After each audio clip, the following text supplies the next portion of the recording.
하나님의 말씀 같이 한번 찾아보겠습니다. 은혜 받으실 하나님의 말씀은 요한계시록 2장 18절에서 29절 말씀까지 저 여러분이 한 절씩 교독하도록 하겠습니다. 18절 제가 먼저 봉독해 드립니다. 두아디라 교회의 사자에게 편지하라. 그 눈이 불꽃 같고 그 발이 빛난 주석과 같은 하나님의 아들이 이르시되 내가 내 사업과 사랑과 믿음과 섬김과 인내를 아노니 내 나중 행위가 처음 것보다 많도다. 그러나 내게 책망할 일이 있노라. 자칭 선지자라 하는 여자 이세벨을 내가 용납함이니 그가 내 종들을 가르쳐 꾀어 행음하게 하고 우상의 제물을 먹게 하는도다.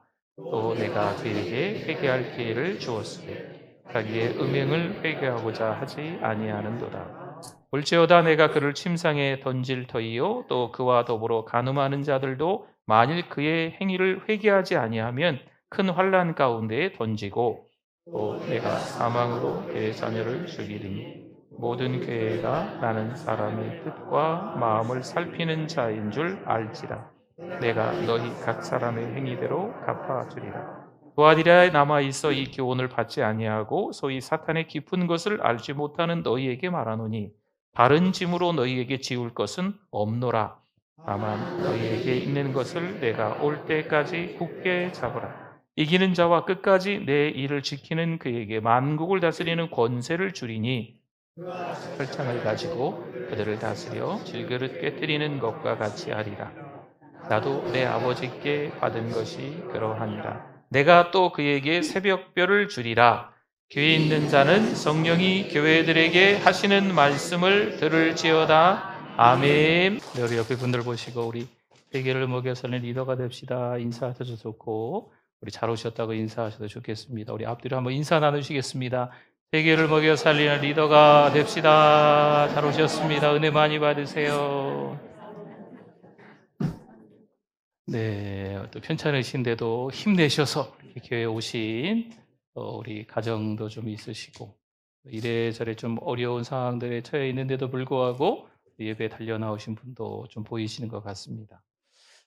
날씨가 참 좋은데 오늘 좀 들로산으로 바다로 놀러 가시면 좋으실 것 같은데 오늘 교회에 오셨네요. 네. 좀 이렇게 저렇게 좀 어려움이 있지만 그래도 하나님 앞에 나와서 예배 드리는 우리의 마음을 하나님이 아실까요? 모르실까요? 아세요? 아실까요? 이런 생각이 가끔 들 때 있지 않으세요? 내가 정말 하나님 앞에서 열심을 다해서 교회 와서 예배도 드리고 막 소매 걷어붙이고 열심히 봉사할 때 어느 날 하나님이 아실까? 아시는데 왜 난 힘들까? 아시는데 왜 이렇게 힘들지? 왜 자식들이 이렇게 잘 되는 게 없지? 하나님 앞에 기도했는데 왜 하나님이 바로바로 응답해 주시지 않지? 나 열심히 교회 다니는데 목사님처럼 열심히 목회하는데 하나님이 아실까? 하나님이 나를 기억하실까? 여러분 이런 마음 드실 때 없으세요? 그때 생각나는 성경 속의 인물이 있어요. 요셉입니다. 요셉. 요셉이 형들에 의해서 구덩이에 던져지고 가까이서 살아나왔지만 다시 형들이 팔아먹어요. 어쨌든 동생인데, 그렇죠? 그리고 보디발 장군의 집으로 들어가잖아요. 열심히 일하는데 열심히 일했으면 일한 만큼 뭐가 이렇게 좀 돌아오는 것도 있어야 되는데 그랬다 안 그랬다? 안 그랬다. 창세기 39장 9절 말씀에 보니까요. 내가 어찌 이 큰 악을 행하여 하나님께 죄를 지으리까? 아멘. 요셉이 부지런히 그 가정에서 잘 섬기고 있는데 그 보디발의 아내가 요셉을 유혹하는 거죠. 안 되겠다. 난 안 된다. 확실하게 거절하잖아요. 그러면 그 이후에 요셉이 인정받았더라. 그 가정에서 더 사랑받았더라. 이런 말씀이 더 높아졌더라. 이런 말씀이 나와야 될 것 같은데 커녕 오히려 오해와 누명으로 어디에 들어가요? 감옥까지 들어가는 어처구니 없는 일이 벌어진다는 거죠. 사람들은 요셉의 중심을 모릅니다. 주님은 요셉의 그 중심을 아시는 줄 믿습니다. 우리가 부지런히 신앙생활 할 때, 주님은 아실까? 주님은 나는 기억하실까? 이런 마음이 들 때도 있지만, 여러분, 요셉이라는 한 사람을 통해서 다시 한번 우리의 신앙을 잘 찾아가실 수 있기를 바랍니다. 맞습니다. 정결함은요, 아무도 보지 않는 그곳에서 시작되는 거예요. 혼자 있는 그곳에서, 아무도 보지 않는 그곳에서 내가 하나님께 마음을 다 두고 있는가?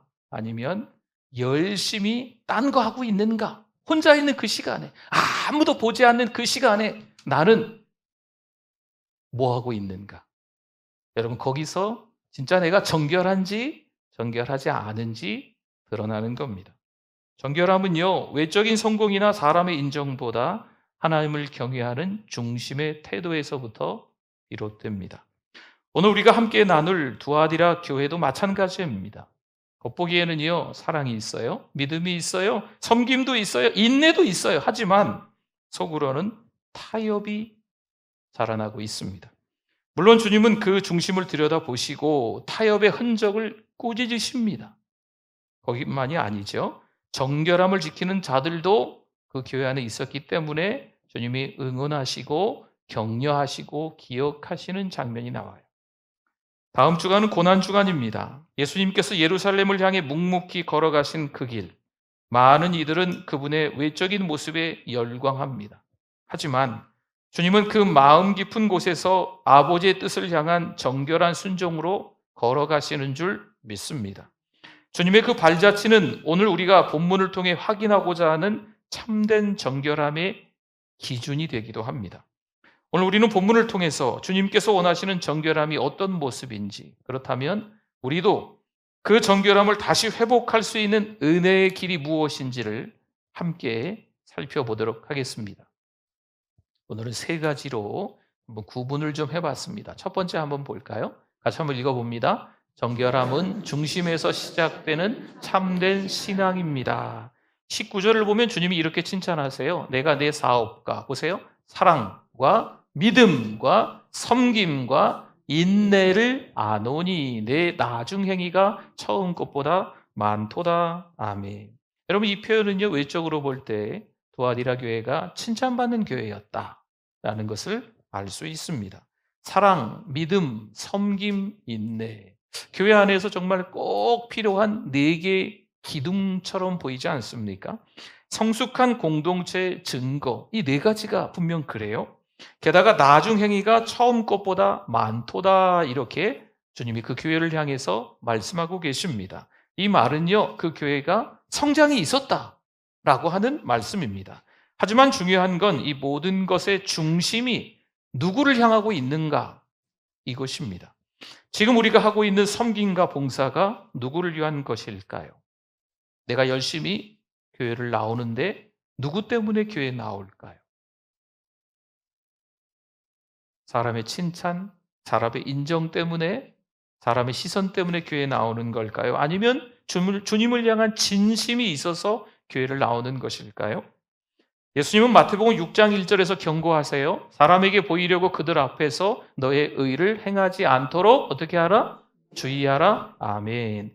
이처럼 외적인 행위는 아무리 많아도 중심이 흐려지면 그것은 경건의 그저 모양 정도밖에, 흉내내는 것밖에 되지 않는다는 거죠. 사실 두아디라는 처음부터 타협의 도시만은 아닙니다. 이 두아디라 지역 자체가 자색 옷감을 만드는 도시였어요. 자색 옷감 만드는 여인 생각나십니까? 루디아죠. 루디아가 바로 그것 출신입니다.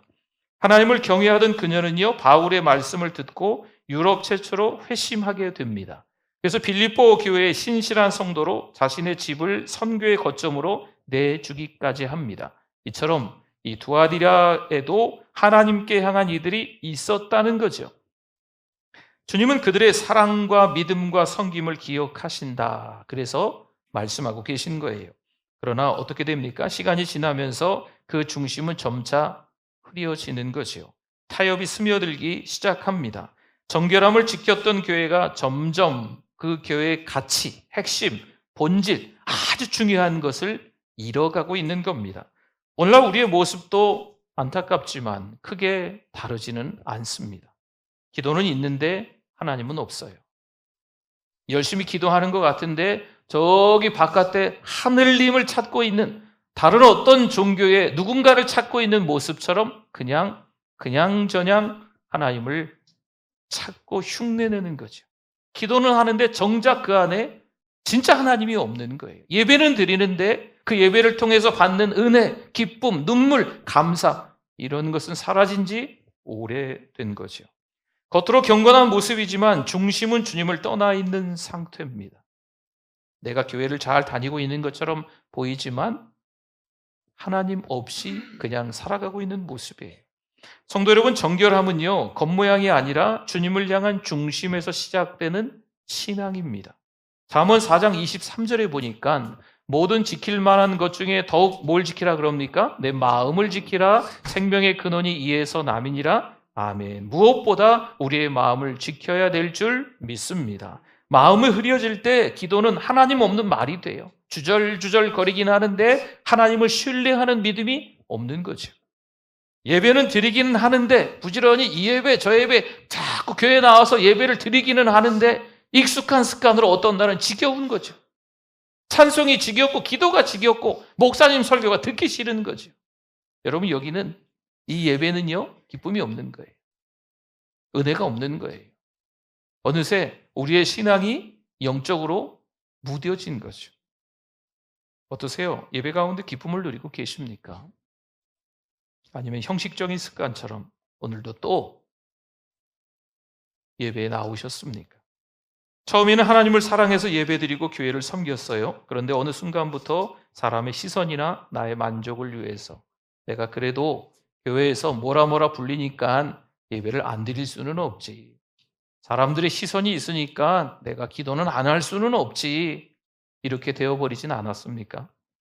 정결함은요, 마음을 지키는 일에서 시작됩니다. 그것은 단지 죄를 피하는 수준이 아니라 주님만을 바라보는 방향을 유지하는 거죠.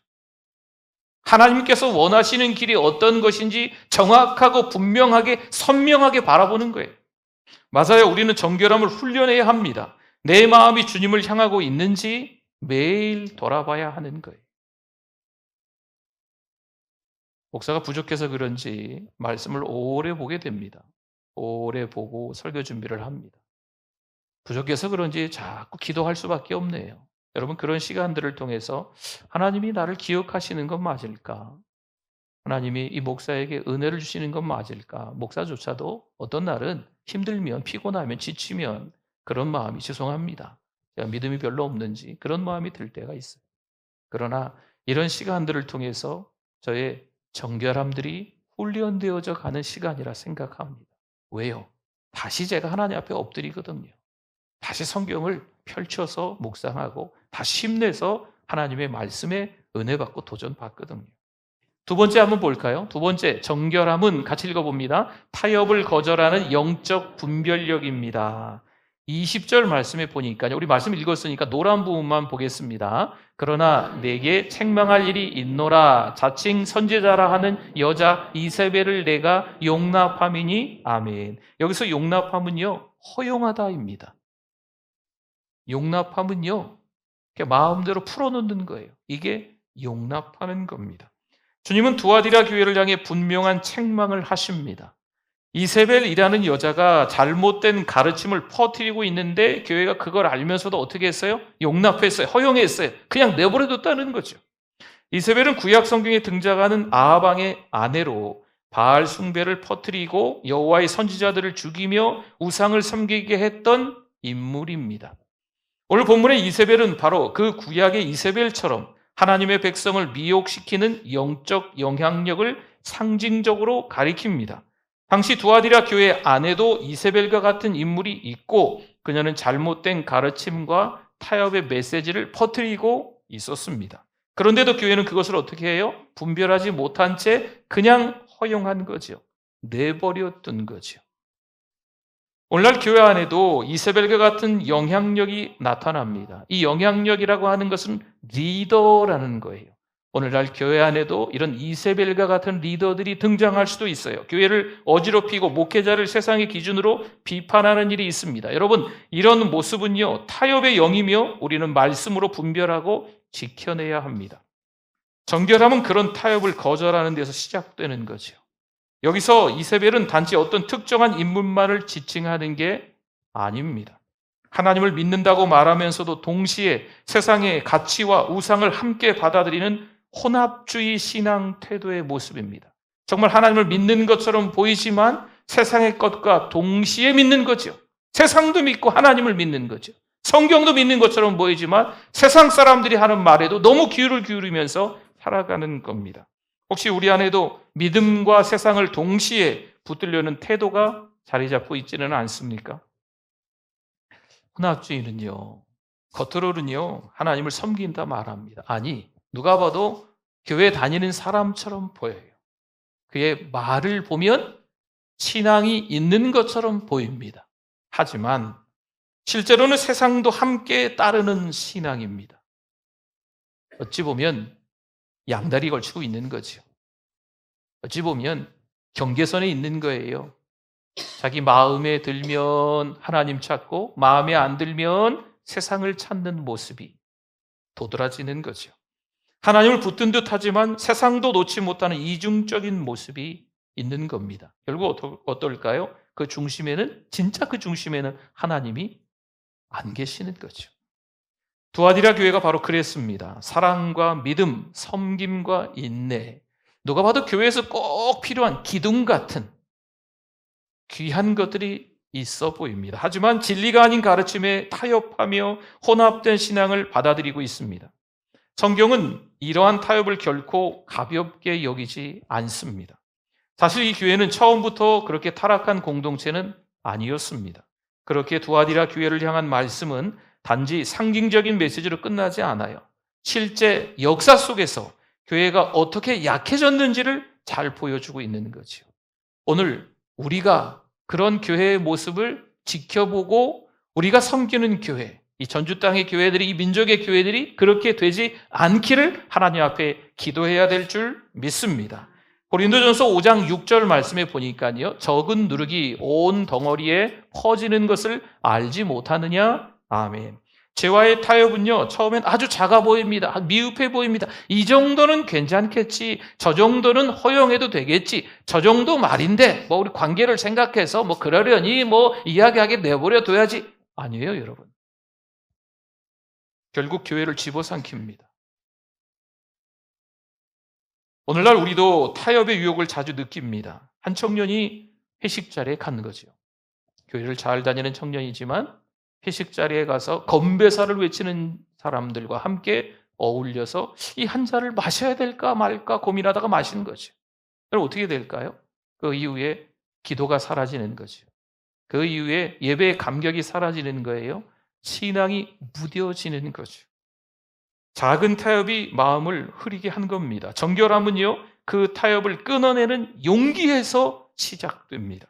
야고보서 4장 4절에도 이렇게 말씀합니다. 세상과 벗이 되고자 하는 자는 스스로 하나님과 뭐가 돼요? 원수 되는 것이니라. 아멘.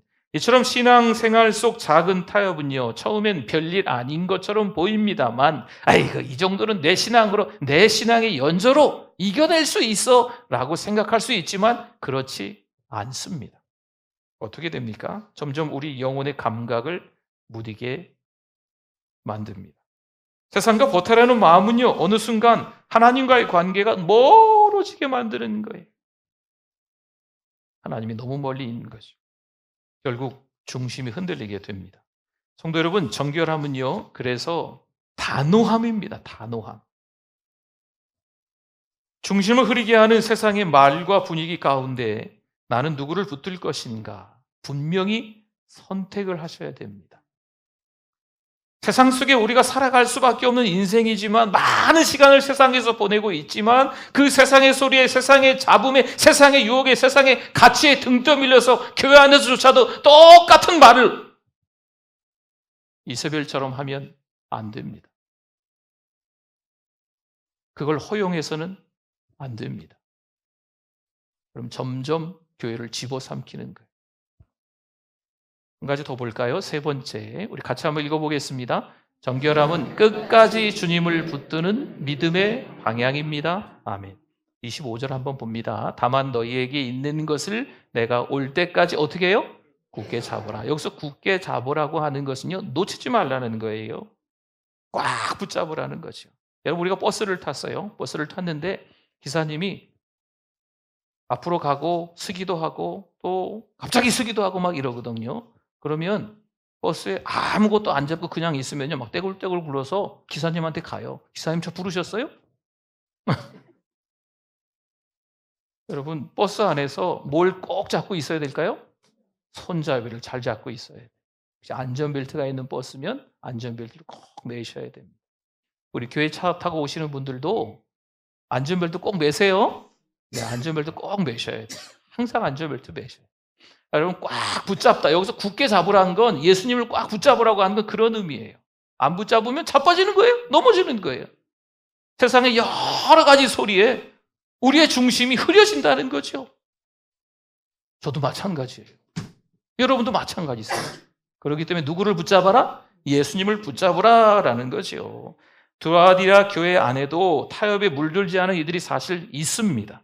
주님은 그들을 격려하며 놀라운 약속을 26절에서 28절에 나오는데요. 제가 한번 천천히 읽어볼게요. 이기는 자와 끝까지 내 일을 지키는 그에게, 약속한 자들이죠, 만국을 다스리는 권세를 주리니 그가 철장을 가지고 그들을 다스려 질그릇 깨뜨리는 것과 같이 하리라. 나도 내 아버지께 받은 것이 그러하니라. 내가 또 그에게 뭘 줬어요? 새벽별을 주리라. 아멘. 여기 새벽별은 예수님 자신을 뜻하는 거예요. 주님은 이기는 자에게 하늘의 권세와 주님과의 친밀한 교제를 약속하시는 거죠. 주님이 받으신 것처럼 그 하늘의 권세를 우리에게도 주신다 하시고, 또 주님과 친밀한 교제를 누릴 수 있게 해주신다 약속하시는 거죠. 이 약속을 떠올리게 하는 인물이 있습니다. 바울입니다. 디모데후서 4장 7절 8절에 보니까 나는 선한 싸움을 싸우고 나의 달려갈 길을 마치고 믿음을 지켰으니 이제 후로는 나를 위하여 의의 면류관이 어떻게 됐어요? 예비되었으므로. 아멘. 바울은 수많은 시련과 고난이 있었어요. 죽을 뻔한 위기를 한두 번 겪은 게 아니죠. 근데 끝까지 뭘 지킵니까? 믿음을 지켜나가는 거죠. 정결함을 지켜나가는 거예요. 로마 감옥에서 마지막 순간까지 그는 소망을 붙잡았습니다. 하지만 이 상은요, 바울만을 위한 것이 아닙니다. 오늘도 세상의 유혹 가운데 끝까지 믿음과 정결함을 지키는 이들이 있어요. 누굽니까? 우리가 될 수 있기를 축원합니다. 끝까지 믿음을 지켜나가는 거죠. 끝까지 정결함을 지키는 그들에게, 우리들에게 주님은 의의 면류관과 주님과 친밀하게 동행하는 그 약속을 주시는 줄 믿습니다. 4월의 추천도서는 안식입니다. 책 제목이 안식이에요. 안식일은 몸을 쉬는 날이 아니라 영혼을 정결하게 하는 시간이다. 책에 그렇게 적혀 있어요. 영혼을 정결하게 하는 시간. 그렇죠. 정결함은요, 쉬는 태도에서도 훈련됩니다. 주의를 구별해드리고 말씀과 기도로 하루를 시작하는 아주 작은 습관이 결국 주님께는 큰 기쁨이 된다 라는 말씀입니다. 요즘 우리는요, 무엇을 붙들고 살고 있습니까? 여러분, 세상 속에 살아가고 있어요. 많은 시간 세상에 살아가는 사람들을 만나고 있어요. 많은 시간 세상의 소리를 접하고 있어요. 이번 주간에도 뭔가 핫 이슈가 있었잖아요. 여러 가지 이야기들 때문에 뉴스도 보고 이런저런 사람들이 이야기도 듣고 세상 소리와 세상의 가치관에 저희들 함께 휩쓸리는 일들이 하루 이틀이 아닙니다. 여러분, 그 소리에만 귀를 기울이고 계십니까? 아니면 주님의 음성에 귀 기울이면서 사십니까? 근데 여러분, 다음 주일은요, 돌아오는 주일이죠. 13일 종려주일이라고 합니다. 예수님께서 십자가를 향해 걸어가시던 그 길에 사람들이 환호합니다. 열광합니다. 그들의 제스처, 그들의 말,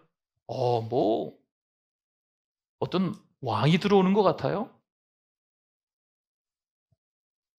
큰 전쟁에서 이긴 어떤 장군이 들어오는 분위기처럼 보여요. 근데 여러분, 예수님은요, 그 길 자체가 정결함의 길, 순종의 길이었어요. 사람들은 열광하고 환호하지만 예수님은 예루살렘에 들어오신 이유는 죽기 위해서 들어오시는 거거든요. 십자가를 지기 위해서 들어오신 거예요. 누구 때문입니까? 우리 때문이죠. 나 때문이죠. 우리를 위해서 우리의 죄 때문에 십자가를 지러 들어오시는 그 길인 거죠. 정결함의 길, 사랑의 길이었습니다. 우리는 그 사랑을 기억하며 이번 한 주간도 조용히 주님을 따라 걷기를 소망합니다. 오늘 본문은요, 오래전 두아디라 교회에 주신 말씀만이 아닙니다. 두아디라 교회가 좀 이랬어요. 지금 7교회 얘기하다 보니까 두아디라 교회의 차례가 됐고, 두아디라 교회가 이러고 말았습니다. 이렇게 드리는 내용이 아닙니다. 지금 이 시대, 이 고단한 삶의 자리에 서 있는 우리에게도 주님이 주시는 말씀. 어찌 보면 이 두아디라 교회를 통해서 우리에게 주님은 초대하고 계시는 거예요. 성도 여러분, 정결함은요, 완벽함을 뜻하지 않습니다. 신앙생활 똑바로 해라, 정신 차려 해라, 완벽하게 해라, 흔들림이 없이 해라, 이런 얘기를 하는 게 지금 아닙니다. 때로는 흔들리는 거죠. 때로는 부족해요. 연약해요.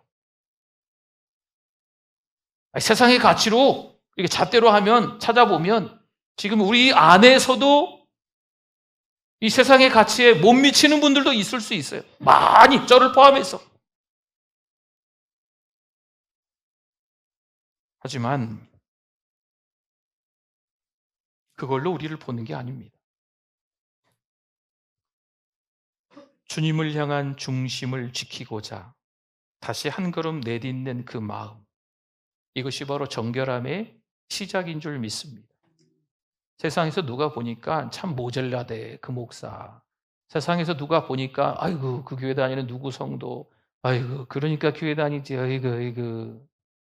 여러분, 세상 사람들은 그렇게 이야기할 수 있지만 우리는 다시 한번 믿음으로 살아가야 되겠다. 넘어졌지만 다시 일어나면서, 그게 바로 정결함의 시작이라는 거예요. 세상의 바람에 밀려 신앙의 중심이 흐려진 것 같아도 괜찮습니다. 주님은 우리를 책망하시기보다 품어주시고 다시 일어설 수 있도록 손을 잡아서 일으켜주시는 분인 줄 믿습니다. 믿으십니까? 여러분, 믿으셔야 될 줄 믿습니다. 성도 여러분, 다음 주간 고난주간 특별 새벽 기도회가 이어지겠죠. 주님의 걸음을 함께 묵상하면서 우리도 다시 주님을 향해 조용히 마음을 들이며 걸어가시면 좋겠습니다.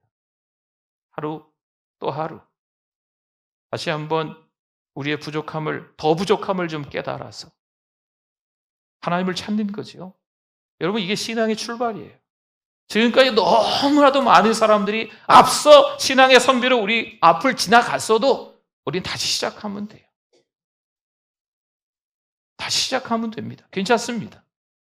신앙생활하기 너무 힘들어서 지겨워 죽겠는데, 교회 더 이상 나오고 싶지도 않은데, 예배도 싫은데, 혹시 이런 마음이 들었다면 다시 시작하면 됩니다. 하나님은 그 마음을 아시고 그 중심을 아시고 위로하시고 새 힘을 주시는 분인 줄 믿습니다. 크고 완전한 결단이 아니어도 괜찮습니다. 아주 작은 결단이라도, 아주 작은, 아주 사소한 결심이라도 내가 지금부터 다시 해야 되겠다, 믿음으로 다시 살아가야 되겠다, 이런 작은 다짐이어도 괜찮습니다. 주님은 우리를 반가이 맞이하실 줄 믿습니다. 정말 내 마음을 흐리게 하는 무엇인가 있다면 오늘 조용히 주님께 말씀드려 보십시오. 주님, 제가 다시 시작하고 싶습니다. 주님, 제가 다시 시작하고 싶습니다. 경건의 모양만 있었던, 누가 봐도 교회 다니는 사람처럼 보이는 외적인 것만 신경 썼는데, 사람의 시선에 신경 쓰고 교회 다녔는데, 이제는 중심이 하나님을 향한 진심이 될 수 있도록 다시 시작하겠습니다. 여러분, 이런 각오가 저와 여러분에게 있기를 소망합니다. 정결함은요, 다시 시작하는 거예요. 그 길에서 주님의 위로와 평안을 누리실 수 있기를 소망합니다. 아멘. 우리 시간 말씀 생각하면서 우리 주여 한번 부르짖고 기도합니다. 주여, 하나님 아버지 감사합니다. 하나님, 마음을 잘 모르고 힘들다고 어렵다고 속상하다고 했던 우리를 용서하여 주시옵소서. 하나님, 억울했던 우리의 삶의 여정 가운데 하나님이 찾아와 주셔서 위로하시니 감사합니다. 부드러운 초대에 감사합니다. 하나님 아버지, 도와드려 교회만이 아니고 사랑하는 우리 교회도 우리가 믿음으로 살아갈 때 이런저런 힘들고 어려운 일이 있을 수 있지만 하나님의 너른 품에 안길 수 있도록 다시 그분을 바라보고 새 힘을 얻을 수 있도록 하나님 아버지 도와주시옵소서. 주님, 다시 주님을 향해 걸어가고 싶습니다. 하나님 아버지 은혜를 감사합니다. 오늘도 우리를 초대해 주셔서 감사합니다. 예배자로 불러주셔서 감사합니다. 하나님 아버지 완벽한 결단은 아니어도 작고 보잘것없는 작심이어도 다시 한번 다짐이어도 다시 한번 일어날 수 있는 우리가 되게 하여 주시옵소서. 예수님의 이름으로 기도드립니다. 아멘.